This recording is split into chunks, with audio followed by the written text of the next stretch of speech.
Ilkeston were in action again at the new Manor ground last night with a home tie against Whitby Town. Both teams had suffered defeats at the weekend, with Ilkeston going down 4-3 at home to league leaders Blyth Spartans, while Whitby Town were on the back of a defeat to Buxton 3-2 away from home. After Saturday's performance, Andy Watson named an unchanged starting 11, with the only change to the bench was a now fit Roy Lee returning to take the place as Tavon Terrell.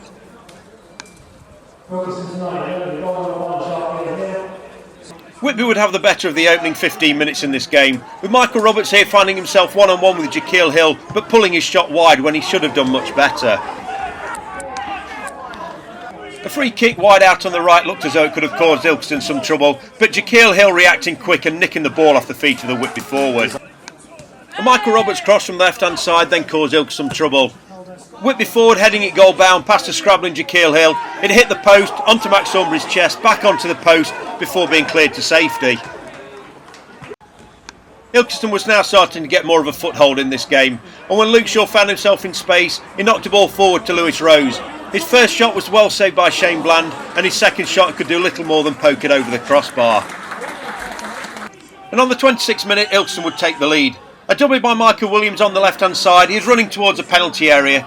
He fires a crossover, but Scott Howes is judged to have handled the ball and the referee pointed straight to the penalty spot.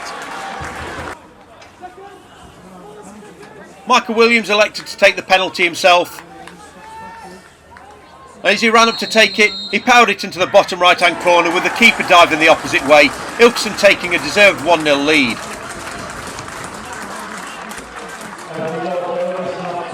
A few minutes later, and Ilkeston were unlucky not to take a 2-0 lead. Michael Williams knocking the ball forward for Curtis Burrows. He used his strength to hold off the Whitby defender and get a cross in, but Lewis Rose was inches away from getting his foot to it. Curtis Burrows then found himself on the left-hand side running towards goal after a pass from Lewis Rose.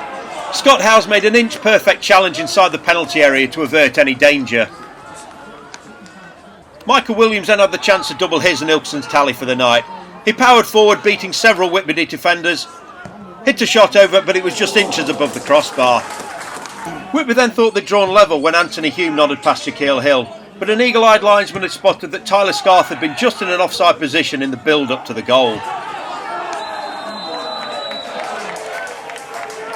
Ilkeston would then double their lead. Aidan Print picking the ball up here on the right-hand side. He played it inside to Luke Shaw. Shaw's turn was too quick for the Whitby defender and he was brought down with the referee giving an indirect free kick. Williams and Goddard were stood over the ball. Williams then ran into the penalty area. Hayden Goddard delivered an inch-perfect free kick and Willow's header in off the underside of the crossbar, Ilkeston taking a 2-0 lead.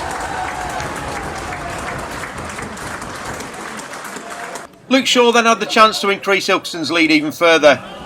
Richard Pell here though doing some good defending and doing enough to put Luke off enough for his shot to go high and wide. And right on the stroke of half-time, Ilkeston should have been 3-0 up. But Shane Bland saved superbly from this Michael Williams shot and the two teams went in at half-time 2-0 to Ilkeston. Ilkeston started the second half in the same fashion that they finished the first half. Some good work by Michael Williams here. His cross finding Danny Gordon just outside the penalty area, but his shot being well blocked.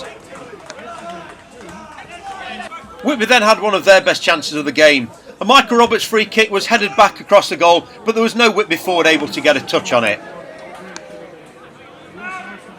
Whitby were then given a lifeline when this clumsy challenge by Aidan Print brought down Michael Roberts in the penalty area and the referee pointed straight to the penalty spot. Roberts picked himself up and exactly as Michael Williams did in the first half, slotted it into the bottom right hand corner with Jaquil Hill going the opposite way.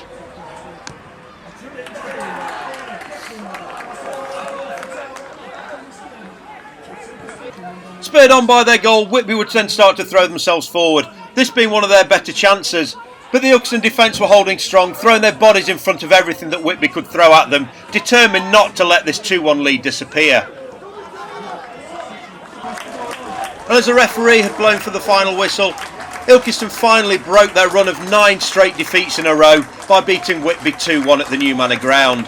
This will be much of a relief to the players, the fans and the staff alike, as it was looking as though Ilkeston could have possibly got dragged into a relegation battle. But this win now sees them 10 points above the relegation zone with just 4 games left to play. The next game for Ilkeston is this Saturday away at Hyde United.